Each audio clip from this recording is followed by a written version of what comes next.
Okay, so you all know that you are working on a freezing point depression set of diagrams to explain why we use salt on sidewalks and also why we use salt in the making of ice cream. And you all understand clearly that when it's a colligative property, so that when you add a solute to a solvent, it will lower the freezing point of that particular solvent.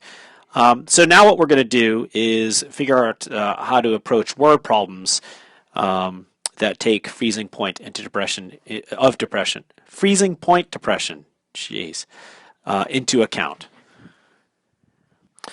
So we're going to start off with a relatively straightforward question that in some ways completely parallels what you do when you have a boiling point elevation question. Okay, so here's the question. If I dissolve 103 grams of sodium chloride into 500 grams of water, what will be its new freezing point? Now, the first thing we need to do is determine the number of moles of solute in this question. And you all know how to do that. So in the problem it says that I have 103 grams of sodium chloride. And if I tell you, consulting the periodic table allows me to know that 1 mole of sodium chloride is 58.44 grams of sodium chloride. That's going to be my equivalency that I'll use. So there's how you set that part up, which you probably very likely already knew. And when you throw that into the calculator, you get 1.76 moles, 3 sig figs here. Make sure you don't forget that. Okay. So now what we need to do is determine the molality of the solution when we know we have that many moles of sodium chloride, and we also know we have 500 grams of water. And we know that, let me just sort of set this up the same way, hold on. We all know that the molality is equivalent to the moles of solute over the kilograms of the solvent. And since we just calculated the 1.76, that's 6 moles of the NaCl, and we know that we have 500 grams of water because that was given to us up here in the problem, right? 500 grams right there. And 500 grams is equivalent to half a kilogram. So that's 0.500 kilograms of our water, which is our solvent here. And that equals 3.52 molality of sodium chloride. Now, here's the tricky thing. Sodium chloride, as we know, is an ionic compound. And so if you have an ionic compound, and we know that if we were to do the ionization of sodium chloride, it would look something like this. Solid sodium chloride, when put into water, will turn into, there you go, a mole of sodium ions plus a mole of chloride ions.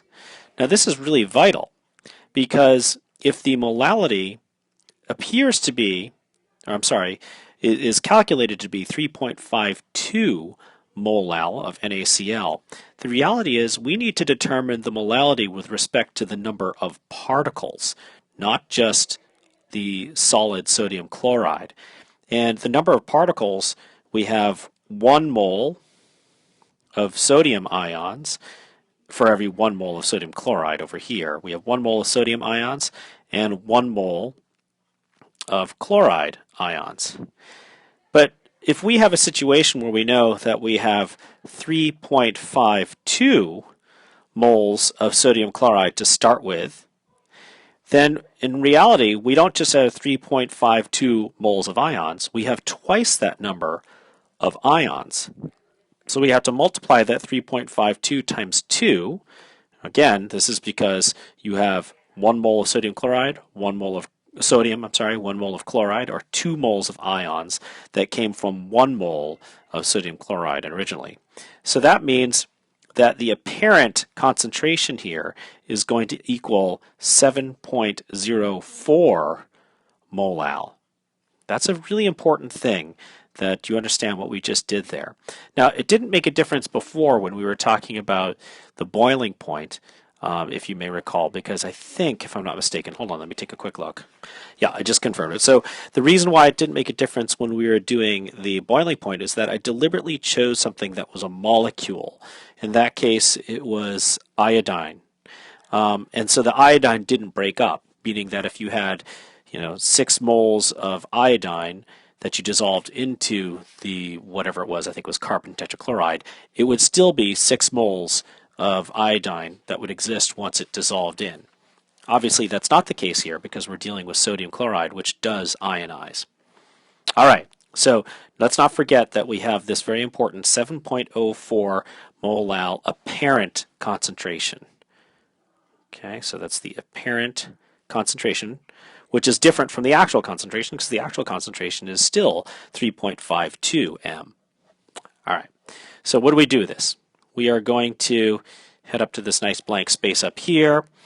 We are then going to use an equation that looks a lot like the equation that we used for determining the boiling point elevation. So we're going to use it. It's going to be the change in the freezing point, or the temperature associated with freezing of that solvent, is equal to Kf, so similar to what we had with K sub B, times molality. So it's really essentially the same concept. We have to have one of these things given to us, which is the constant associated with that particular solvent. And in this case, we're talking about water. And water is going to have a Kf. So H2O, the Kf for H2O is always 1.86 degrees C per molal.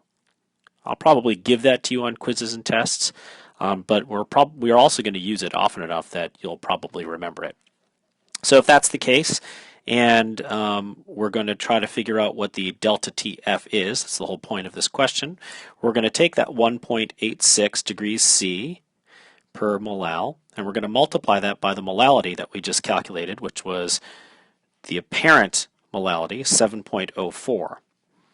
Okay, so times 7.04 molal, and if you put that through your calculator, you'll figure out that that's 13.09 degrees C. Now you're not done here, because if I asked, and I did ask, what is the new freezing point, this is the freezing point depression, which is the amount that it's going to be lower than the actual freezing point without the solute in there. So you're going to take the old freezing point of water, which is 0 degrees, right? You're going to subtract how much it gets depressed by, 13.09, which you just calculated, and that's going to give you, through higher math, negative 13.09 degrees C. So that is the new freezing point of water when you put in 103 grams of sodium chloride into 500 grams of water. Let's take a look at a slightly different problem. How much will the freezing point of 1,050 grams of benzene be lowered if 31.1 grams of orsanol, C7H8O2, is dissolved in the benzene? And I give you the Kf there of 5.12 degrees C per molal. All right, so start this up in the same exact way we always do, which is we need to first determine the molar mass of the orsanol, the solvent, the solute. So that is, we have 1 mole of C7H8O2, and the molar mass for the orsanol is 124.13 grams. Oops. Okay. And we chuck that into our calculator, and that turns out to be 0.251 moles of the orsanol. So let's make sure we don't forget this piece. We're going to need that in just a moment. And then we're going to determine the molality, which is the number of moles of solute over the number of kilograms of solvent. So we take our 0.215 moles of our solute, and we divide that by the number of kilograms of our benzene. So it's 1.050 kilograms. That's very important that you don't screw that up. Obviously, you can see here that we have grams here, and I need you to convert that into kilograms. And so that's benzene. And I chuck that into my calculator. And there we have our molality of this solution. And then we're going to use the equation that we just used earlier. Okay, and that's the delta TF equals KF times molality. Don't forget that I gave you the KF earlier in the problem. So that's 5.12 degrees C per molal. Wait, that is the right number, right? 5.12, good. And we have our molality, which we bring down from here.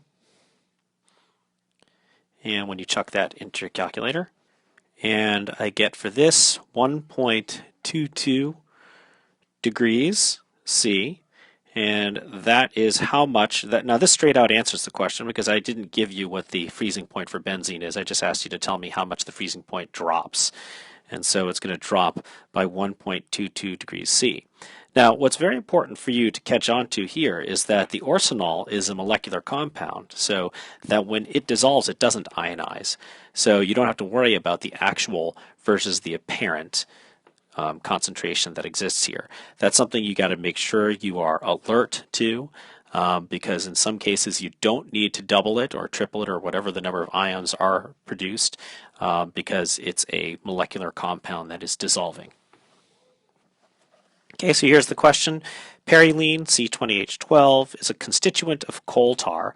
How many grams of perilene must be dissolved in 66.9 grams of chloroform in order to lower the freezing point by 2.75 degrees C? So in this case, I've already given you what the delta TF is, and you just need to work backwards to figure out how many grams of the perilene that you're going to need to dissolve into that amount of the chloroform. So, how do we do this? Ah, shoot, I forgot to put this on. Hold on a second. Okay, so in this case, since we know that you're going to have, whoops, here we go, 2.75 degrees C, that is your delta TF, okay? And if you know that your equation for delta TF, that's not an A. Let me undo that. No, let me erase that. Here we go. Okay, so the delta TF equals the KF times the molality, all right? So I have 2.75 degrees C is going to equal to, and the KF I just gave you up here, all right, for the chloroform, which is 4.68 degrees C per molal. But what I don't have is my molality of this solution. But I can solve for my molality. So when I solve for this by dividing the 2.75 by 4.68, I get a molality of 0.58, let's see, 3 sig figs, 8. Okay, so that's going to be an important thing here because don't forget, molality is the number of moles per kilogram of solvent, so moles of solute. And I've been given the number of kilograms of solvent, right? I said that I had not kilograms, but grams. So 66.9 grams of solvent in here. So let me set up the problem for you. First of all, 66.9 grams is equivalent to 0.0669. Notice how I did this out entirely with this as my equivalency. So that's going to be a piece of handy information that we have. Since we know that molality is the number of moles of the solute per kilogram of the solvent, we just calculated that right here, right? Okay, so that means we have our 0.588 moles of our perilene, the C20H12, and that's how many moles we'd have if we had a full kilogram of the, I can't remember what it was, chloroform. Okay, but I don't have a full kilogram of the chloroform. I've actually only have a small portion of it, 0.0669 kilograms of the chloroform that I just calculated from the given that was provided to us in the problem. So that means that becomes the number that I multiply by this equivalency that we just created. And when you do that, that's going to tell you how many moles of the C2, or the C20, whoops, of the C20H12 that you'll produce. So that's the number of moles of the C20H12 that you have in the 0.0669 kilograms of the solvent. But of course, the question's not done because I asked you to tell me the number of grams of the perylene, so you're going to have to do a simple mole conversion here. Okay, and you can see there's the equivalency for you. And the molar mass, of course, is something that I just looked up online, which is right there. And so when you crank this question, when you put this set of numbers through a calculator, you get an answer of 9.93 grams of the perylene that you would need to add to the 66.9 grams of chloroform. Good? Bye.